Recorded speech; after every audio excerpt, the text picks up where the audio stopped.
তো দর্শক, আজকে আমরা এক অসহায় মেয়ের গল্প তুলে ধরব, যার নাম হচ্ছে শারমিন আক্তার। শারমিন আক্তারের বিয়ে শাদী হয়নি। শারমিন আক্তার বিয়ে শূন্য ইউটিউবে এসেছেন। শারমিন আক্তার গ্রামের এক সহজ সরল মেয়ে।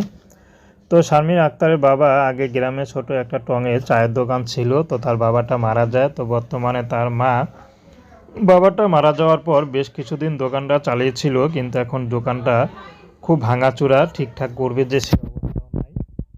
তো শারমিন আক্তার এই যে বিয়েরও বয়স হয়ে গেছে, বিয়ে শাদী করবে, সেই ব্যবস্থা করতে পারছে না। তো এই জন্য শারমিন আক্তার এখন ইউটিউবে এসেছে। শারমিন চাচ্ছে ভালো একটা জীবনসঙ্গী, সে গরিব হোক, তাতে কোনো সমস্যা নেই। যদি তার দায়িত্ব নিয়ে পাশে থাকতে পারে, শারমিন আক্তার রাজি আছে। শারমিন আক্তারের ব্যক্তিগত কোনো পছন্দ নেই। শারমিন আক্তারের বর্তমানে আপন বলতে কেউ নেই, শুধু তার মা আছে আর ছোট একটা ভাই আছে।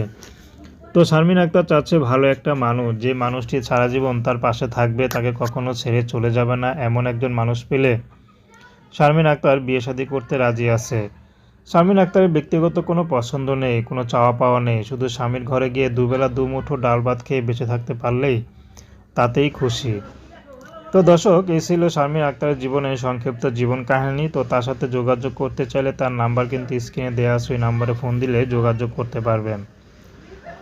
তো প্রেম, ভালোবাসা, সাহায্য সহযোগিতা, বিয়ে শাদী করা একান্ত আপনাদের ব্যক্তিগত ব্যাপার। আসুন আমরা 5 ওয়াক্ত নামাজ পড়ি আর দেশের সেবা করি।